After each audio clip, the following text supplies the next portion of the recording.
Okay guys, isi-share ko pala sa inyo kung paano ko na-achieve ang balayage without bleach. So ito pala yung hair status ni client, slightly colored lang yung hair niya. So para sa alternative ng bleaching powder, gagamit tayo dito ng Ashley Shine 00.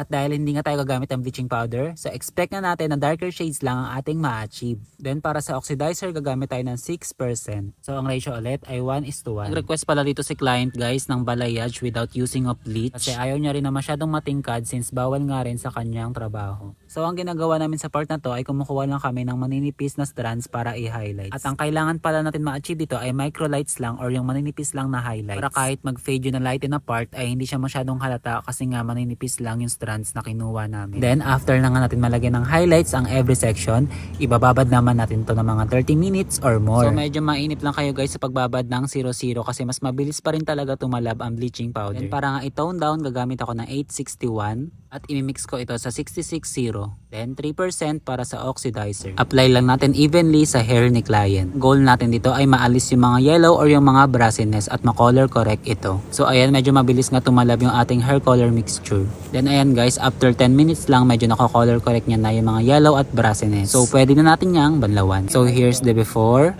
then ang after result.